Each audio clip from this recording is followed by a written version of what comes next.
আল্লাহর ওলি হিসেবে গণ্য হয়েছেন বিদায় তার নামে এত বড় বড় জিয়ারত করছে এবং তার প্রতি মানুষের একটা ভালোবাসা সৃষ্টি হয়েছে।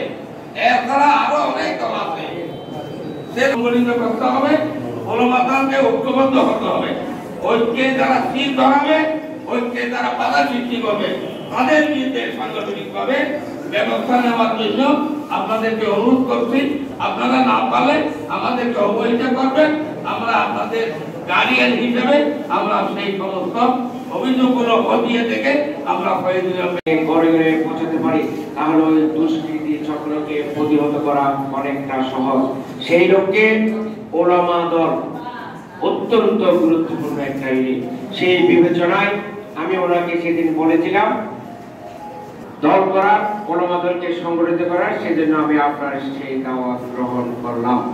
কারণ আপনারা এখানে অনেকে তুলে এনেছেন, উনি এর আগে কোথায় গেছেন, উনি এর আগে বোর্ডের মিটিং নিয়ে আবার একজনের কাছে গেছেন।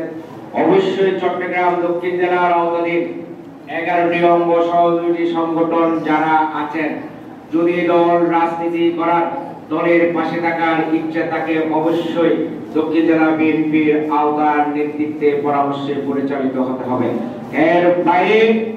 এর বাইরে কোনো অঙ্গ সহযোগী সংগঠনে চলার কোনো সুযোগ নাই।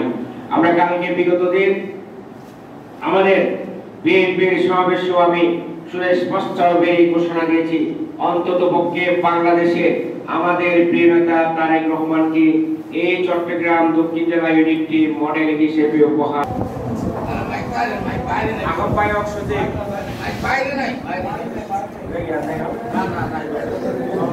তারা দুইজনকে আমি চিঠি ইস্যু করবো, তারা হাজির হবেন সম্মেলনে, সেদিন আপনাদেরকে আমরা নেতৃত্ব নির্বাচন করে দেব। এই প্রত্যাশা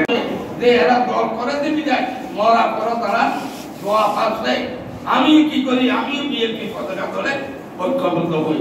সুতরাং আমরা সবাই সেই কাজটা করবেন। ইসলামী মূল্যবোধে বিশ্বাসী বাংলাদেশ জাতীয়তাবাদী দল